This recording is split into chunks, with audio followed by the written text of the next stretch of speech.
Assalamualaikum warahmatullahi wabarakatuh. Perkenalkan, nama saya Novita Evirawan David dengan NIM C1C021185.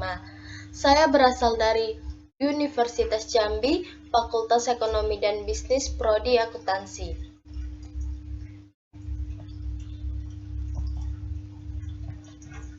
Baiklah, dalam video kali ini saya akan membahas tentang hal-hal yang berkaitan dengan pemungutan pajak.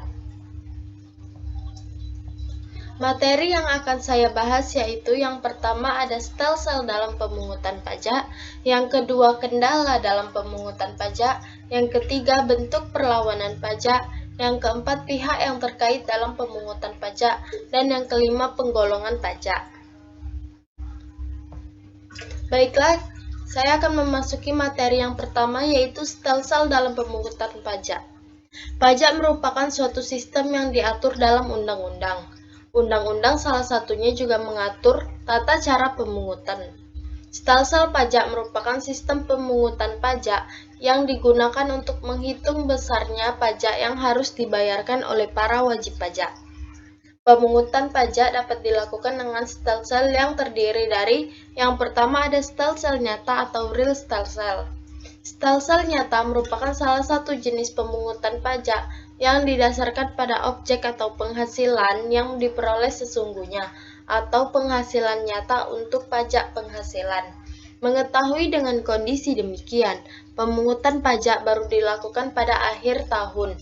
Dengan begitu, penghasilan yang sesungguhnya dapat diketahui kemudian hari atau disebut sistem pemungutan pajak di belakang atau naheving.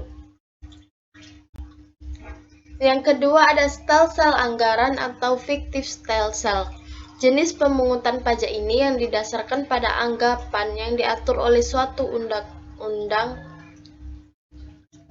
Anggapan yang dimaksud di sini dapat bermacam-macam jalan pikirannya, tergantung pada peraturan perpajakan yang berlaku.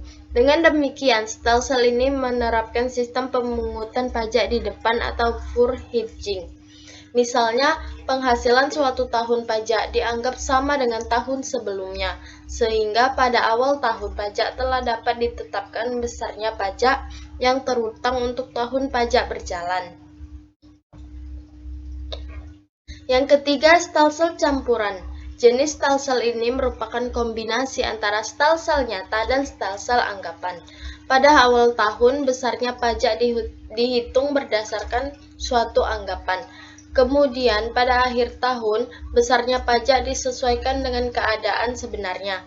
Apabila kenyataan besarnya pajak lebih besar daripada pajak menurut anggapan, maka wajib pajak harus menambah pembayaran. Sebaliknya, apabila besaran pajak menurut kenyataannya lebih kecil daripada pajak anggapan, maka wajib pajak dapat meminta kembali kelebihannya atau direstitusi atau dapat juga dikompensasi. Selanjutnya kita akan membahas kendala dalam pemungutan pajak.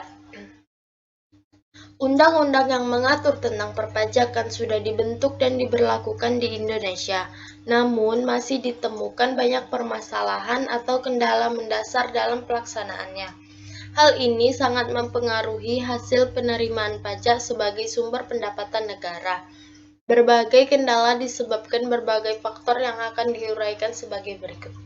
Yang pertama, kendala dalam pemungutan pajak ialah kurangnya sosialisasi dari pemerintah kepada masyarakat sebagai wajib pajak mengenai pentingnya membayar pajak, manfaat membayar pajak, dan sanksi yang akan diterima apabila wajib pajak melalaikan kewajibannya.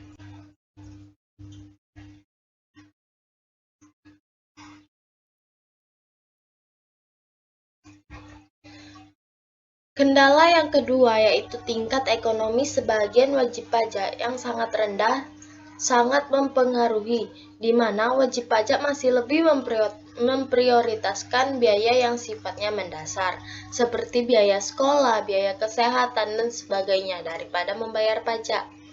Yang ketiga, peraturan pelaksana undang-undang sering tidak konsisten dengan undang-undangnya. Banyaknya pungutan resmi dan tidak resmi baik di pusat maupun daerah. Yang keempat, lemahnya penegakan hukum atau law enforcement. Birokrasi yang berbelit-belit dan sebagainya yang seharusnya bila dilakukan dengan baik, tentu membantu dalam mewujudkan good governance dalam bentuk pemerintahan yang bersih dan berwibawa. Yang kelima, adanya perlawanan terhadap pajak adalah hambatan-hambatan yang ada atau terjadi dalam upaya pemungutan pajak. Materi selanjutnya kita akan membahas tentang bentuk perlawanan pajak. Yang pertama ada perlawanan pasif. Perlawanan pajak secara pasif berkaitan erat dengan keadaan sosial ekonomi masyarakat di negara yang bersangkutan. Pada umumnya masyarakat tidak melakukan sesuatu upaya yang sistematis dalam rangka menghambat penerimaan negara, tetapi lebih dikarenakan oleh kebiasaan-kebiasaan yang berlaku dalam masyarakat tersebut. Misalnya kebiasaan masyarakat desa yang menyimpan uang di rumah atau dibelikan emas. Bukanlah mereka menghindari pajak penghasilan dari bunga, tetapi karena belum terbiasa dengan perbankan. Yang kedua ada perlawanan aktif. Perlawanan pajak secara aktif ini merupakan serangkaian usaha yang dilakukan oleh wajib pajak untuk tidak membayar pajak atau mengurangi jumlah pajak yang seharusnya dibayar.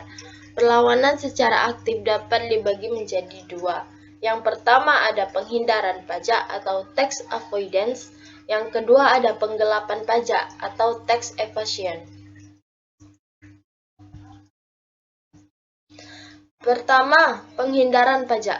Penghindaran pajak atau tax avoidance adalah suatu usaha pengurangan secara legal yang dilakukan dengan cara memanfaatkan ketentuan-ketentuan di bidang perpajakan secara optimal, seperti pengecualian dan pemotongan-pemotongan yang diperkenankan maupun manfaat hal-hal yang belum diatur dan kelemahan-kelemahan yang ada dalam peraturan perpajakan yang berlaku.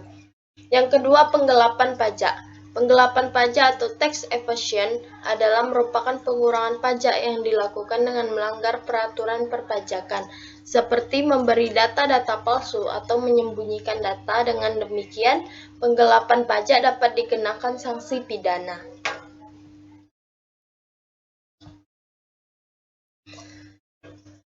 Materi selanjutnya yaitu pihak yang terkait dalam perpajakan. Yang pertama, pihak pertama. Pihak pertama adalah negara sebagai organisasi politik yang mengatur penyelenggaraan kehidupan bermasyarakat, berbangsa, dan bernegara. Kemudian ada pihak kedua, yaitu badan atau lembaga atau institusi yang melaksanakan kegiatan usaha sebagai pendukung roda perekonomian dalam sebuah negara, baik badan atau lembaga atau institusi milik negara maupun milik swasta. Kemudian ada pihak ketiga, yaitu warga negara atau perorangan yang bekerja atau berusaha sehingga memperoleh penghasilan.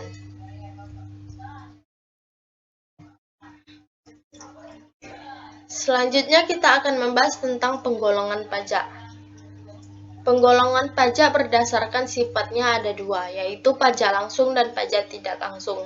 Pajak langsung merupakan pajak yang harus dipikul sendiri oleh wajib pajak dan tidak dapat dibebankan atau dilimpahkan kepada orang lain. Contoh pajak penghasilan atau PPh. Yang kedua, pajak tidak langsung. Pajak tidak langsung merupakan pajak yang pada akhirnya dapat dibebankan atau dilimpahkan kepada orang lain. Contoh pajak pertambahan nilai dan pajak penjualan atas barang mewah. Penggolongan pajak berdasarkan sasarannya. Yang pertama ada pajak subjektif, yaitu jenis pajak yang dikenakan dengan pertama-tama memperhatikan keadaan pribadi wajib pajak atau subjeknya. Setelah diketahui keadaan subjeknya, barulah diperhatikan keadaan objektifnya sesuai daya pikul, apakah dapat dikenakan pajak atau tidak, contohnya pajak penghasilan. Yang kedua, pajak objektif, yaitu jenis pajak yang dikenakan dengan memperhatikan objeknya terlebih dahulu, berupa perbuatan atau peristiwa yang menyebabkan timbulnya kewajiban membayar pajak. Setelah diketahui objeknya, barulah dicari subjeknya yang memiliki hubungan hukum dengan objek yang telah diketahui. Contohnya pajak pertambahan nilai. Kemudian penggolongan pajak berdasarkan lembaga pemungutnya. Yang pertama ada pajak pusat, yaitu pajak yang dipungut oleh pemerintah pusat dan digunakan untuk membiayai rumah tangga negara. Contoh pajak penghasilan, pajak pertambahan nilai, pajak penjualan atas barang mewah, dan bea materai. Yang kedua ada pajak daerah, yaitu pajak yang dipungut oleh pemerintah daerah dan digunakan untuk membiayai rumah tangga daerah. Pajak daerah terdiri atas yang pertama pajak provinsi. Contoh dari pajak provinsi yaitu pajak kendaraan bermotor dan pajak bahan bakar kendaraan bermotor. Yang kedua ada pajak kabupaten atau kota. Contohnya pajak hotel, pajak restoran, dan pajak hiburan. Sekian presentasi saya kali ini, lebih dan kurangnya saya mohon maaf. Wabillahi taufiq wal hidayah. Wassalamualaikum warahmatullahi wabarakatuh.